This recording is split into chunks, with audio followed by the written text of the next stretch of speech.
What an amazing event. What an incredible celebration. Well, I come bearing some news. And my news is the world has changed. The world of business has changed. And the world of business has become more feminine. So this crazy, extraordinary, almost science fiction world we live in now needs feminine qualities. So basically qualities that come innately to us women, qualities that we were born with, are now qualities that are almost strategic imperatives in business. So the first quality we've got, multitasking. So the whole joke was mentioned before, multitasking, but they say the difference between men and women, basically between the sort of creative side of our brain and the kind of more analytical side, is whereby we have thousands of wires running through these two sides of our brain. So we're always having this conversation between the creative side and the analytical side. Instead of men having all these thousands of tiny wires, apparently men have one thick cable going from one side to the other. But jokes aside, our multitasking, so these are stuff, basically, what I'm talking about here are qualities that used to be the butt of jokes in a way, qualities that people used to make fun of. Those qualities are now becoming important. So multitasking, what that means is agility. We need a lot of agility. It gives us agility. It gives us resourcefulness, somehow making 2 + 2 = 5. The second quality, our softness. Now, our softness used to be quite flaky. It was almost a sign of our weakness. Now, that is known as empathy in business. Empathy is a key word in business. This idea that you have to be serious to be good is no longer true. I speak a lot of corporate organizations which try to encourage empathy. The other word is authenticity. That goes with our softness. Now that's becoming important. Our third quality, sharing. Now, I got married quite late in life, and I've only just noticed the whole Mars and Venus thing, that when something goes wrong, we want to share. Men go to a cave. So basically, while men are off to their cave, we're out for coffee, with a girlfriend. So that sharing quality is actually, what is it in business? Networking. And networking, again, strategic imperative in business. Communication is becoming so important. And we do that naturally. You have to stop us from communicating. So people taking the piss out of us for being chatty, that is actually our biggest advantage in business now. And the fourth one I'm going to say, the real butt of jokes, is the Shopaholic Woman. Our sort of gender stereotype shopper. Well, guess what? If the consumer economy had a sex, it would be female. Women make 80% of purchasing decisions. So the fact that we're the world's biggest consumers, that gives us intuition. So these feminine qualities are becoming so important, but it hasn't always been like that. When I started my life, I'm in my late 40s now, when I started my life choosing my career in the 80s, it definitely wasn't like that. I became a lawyer, a solicitor, only because I had no role models of doing it my way. In a way, the only role model I had when I was growing up for entrepreneurship was Richard Branson, and he's hardly a role model for me. I can't quite relate to him. That whole sort of swashbuckling idea that unless you dropped out of school, you're a complete loser, I just kind of couldn't quite relate to. So I went off and became a lawyer. And very quickly I realized that actually being a lawyer didn't really suit my personality. And this whole thing we've got as women is we can't do something at work that's different from our personality. And I keep saying men don't have such a trouble with that, but for us, it's important for us to be able to align who we are with what we do. And being a lawyer, I very quickly realized that unfortunately it didn't suit the two things going for my personality. One is my optimism, the other my enthusiasm, were sadly qualities you didn't need, and they're the only assets I had in a way. And sadly, the only thing you don't want your lawyer to be is optimistic or enthusiastic. So I ended up basically, every day I ended up doing something which meant that I would leave almost 40% of Sahar in the fridge, take on 60%. And the problem was I just wasn't happy like that. I wasn't having fun. And I remember going to my colleagues saying, guys, what's wrong with this picture? Why can't we be ourselves? Why can't we have fun? And I remember the answer they all gave me was, well, Sahar, they're not paying you to enjoy yourself. Who said work should be fun? But I just couldn't accept this idea that I was doing something that just wasn't me. So I left the law firm after 5 years, after it had sort of, in a way, by the end of the 5 years, it had taken any kind of optimism or enthusiasm I had, and I'd sort of resorted to bitching by the water cooler, kind of involved in office politics, as one does. Until something happened which sort of snapped me out of it, and I decided to leave. I went to New York to visit my brother, just to get away from everything and just get a bit of perspective. And there, being, again, a woman, I was on a weird diet. So I went to get a cup of coffee, and I came across skinny lattes. So I couldn't believe you could actually, instead of getting just a normal, sort of latte, this idea that in American coffee bars, you could get your coffee with full-fat milk, skim milk, semi-skim milk, soya milk. So that's when I fell in love with the whole coffee bar concept. And I just fell in love with it because I wanted it as a consumer, because I wanted to have skinny lattes myself every day. And we were completely clueless about this business. We were entering a world we were clueless about. In a way, I was a lawyer, my brother was a banker. We had no friends in this business. We had no experience. My parents were in the business. But being clueless, one of the most important laws I've got actually in both my books, I call the importance of being clueless. The fact that we were outsiders was a huge advantage. Little do we know this. So we gave ourselves 3 months to learn all there was about coffee, which basically meant we sort of drank as many cappuccinos as possible. I even once, going on a training course to learn about coffee, I ended up having 26 espressos one morning. I don't know if anyone's ever had 26 espressos. But then we learned all about coffee. Then we went to banks and we asked for a 90 grand loan to open the UK's first coffee bar. Would you believe it? And of the we went to see 40 bank managers, and 39 bank managers said no, because they said, for God's sake, of course, coffee bars will never work in this country. We said, why not? And each one of them said, isn't it obvious? We're a nation of tea drinkers. What the hell are you doing bringing coffee to a nation of tea drinkers? But anyway, after the 40th bank manager, I think he had some sort of a loan quota that he had to give a loan. So we happened to find him. Then we went about building a brand. We had absolutely no idea about what branding was, but it was, again, the intuition, the female intuition. I would have arguments with my brother, Bobby, in the middle of home base, thinking, is this Coffee Republic? Is this on Coffee Republic? We just, did a lot of what I call bootstrapping, which means basically we didn't know how to train our employees. We had no idea about training them to be sort of in customer service, so we came up with the perfect solution. We decided to nick them from Pret-a-Manger. Again, resourcefulness, a huge quality for women. We decided to nick them, and I found out they came from Pret-a-Manger with the training manuals in hand and taught us a lot.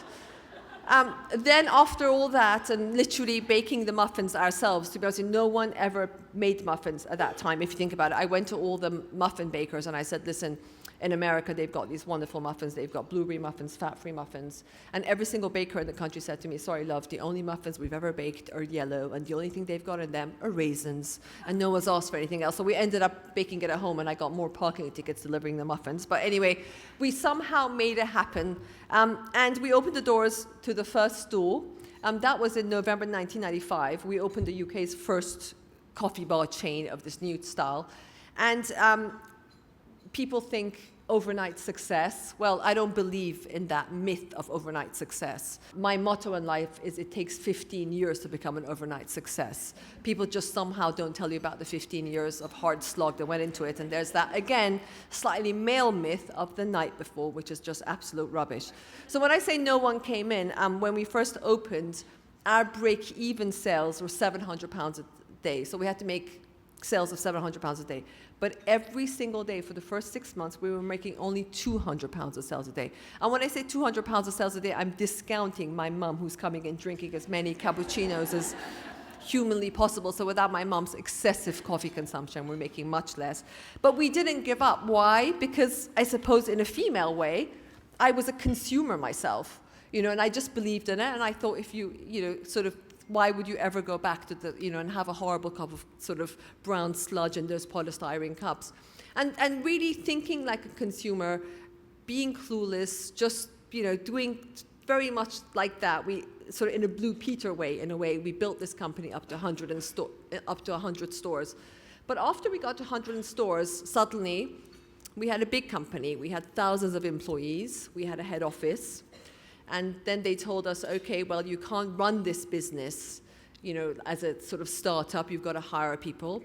You've got to hire suits, so to speak. And suits slightly, if I may say, has a male connotation. But they told us that when companies get bigger, you don't need passion. Well done, little girl. Started the company. Good to have the passion at the beginning. But a big company doesn't need passion. It needs systems. It needs controls. So I stopped believing. I stopped believing in those innate feminine qualities that had taken Coffee Republic to 100 stores. I stopped believing and I resigned. I resigned because I thought these qualities are flaky now. Passion, intuition, that sort of empathy I had with the customers, the way I was communicating across the company. I thought, this is flaky, this is not serious. Now it's a serious big company, run by what Silicon Valley calls grown-ups. So in 2001, when we had 110 stores, we were on the main stock market. Both Bobby and I left Coffee Republic. And leaving a company is meant to be a great story. It's meant to be a great sort of success story. Well, success it was on paper, but I just remember the morning after, I spent the whole day signing every single little document, resigning from every position I had and sort of selling my shares in a public company. I sat back at my kitchen table, and it very much dawned on me what a terrible mistake I'd made. Because that dream I had when I was a lawyer, that dream of who I am and what I do being the same thing, that dream of why does work have to be the opposite of fun? Why does play and work have to be opposite words? That dream had come true. I was doing something I absolutely loved doing. And no one had told me, there wasn't much thinking at that time, that actually how emotionally involved you can be with your business. And now I've read a lot of books that, I wish someone had warned me that it's actually very traumatic when you sell your business. And they said actually that when you sell your business, it's very much like a bereavement for a lot of people. And I hadn't realized that. I remember when I sold, I sort of took my mom, we went off on a trip to America. And it was meant to be a celebration trip, but instead of celebration trip, I felt so empty. And I felt genuinely sad and sort of actually quite lost. And I remember we were flying back from this trip where my poor mum, I was on such bad form, and we were in the British Airways lounge of Denver Airport coming back. And there was the copy of the FT lying there. And I picked up the FT, and it happened to be with the delay in the markets, the FT that had covered the story of Bobby and I leaving. And I started reading my own story, and these emotions came over me, and I started crying, but not crying. According to my mum, I sort of started howling hysterically in the middle of the airport. And people must have been thinking, as I'm holding the Financial Times, what could be quite so sad in the Financial Times that this girl is bawling her eyes out. But really sort of, I didn't know, and really out of boredom, a fellow female entrepreneur recommended to me, said, why don't you write a book about it? And really kind of, and I just thought, I can't write a book. It takes me 3 weeks to write a thank you letter. But it was very cathartic, and I wrote Anyone Can Do It, my first book. Really a sort of slight anti-Richard Branson book saying, listen, we all have entrepreneurial qualities within us. We're all born entrepreneur. It's not that some people are born like that and some people are not. It's just this will to create is within us, and it's a question of activating it. But now what I do basically is I go to big companies and advise them on how to adopt these entrepreneurial qualities. So these qualities of agility, opportunity spotting, being flexible, being resourceful. But, thinking about it, these qualities are essentially female qualities. So I'm teaching big companies that are structured essentially for men how to develop, if we think about it, more feminine qualities. And for me, I think this whole idea is I talk a lot about being feminine, but I think it's actually genderless, what I'm saying slightly. So I don't believe in the gender as such, because for me, no two women are the same, and no two men are the same. We very much are making sort of our own paths. And that's what I like about that whole world of diversity that we talk about. Diversity means actually, maybe if we were all sitting here, we'd all be fussing a bit about equality. But for us, equality, we've just thrown it right out the window, haven't we? Because it's just meaningless equality. We don't even want to be equal. No one wants to be equal with the other if you're the same sex, same color, same gender.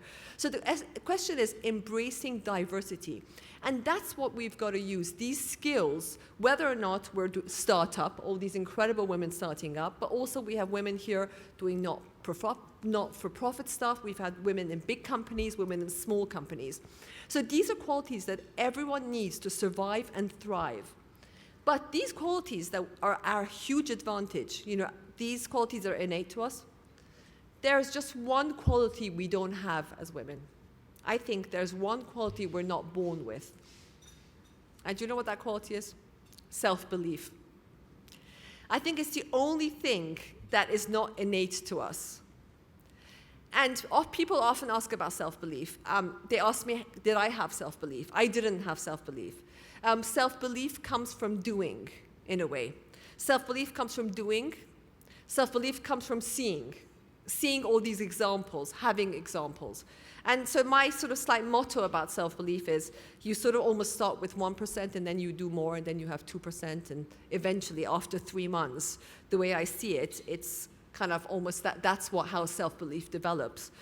So I think in a way, because of the women who've come before us, I think the women that were there in the 70s and the 80s and the 90s, it was much more about emulating men. They had a much more difficult job, but they've paved the way for us. And we're extremely lucky because I think technology has changed to an extent that it makes it possible for us to be entrepreneurial, to have an entrepreneurial life. So again, if you're starting up or if you're a big company, looking at our career in an entrepreneurial way. And I've actually, I now, for my book, I'm doing a new book on sort of feminine power, and I'm interviewing a lot of female actually entrepreneurs who say, of course, it's not easy. It's difficult, but it's worth doing. And that's what I believe, that's the message that we should give.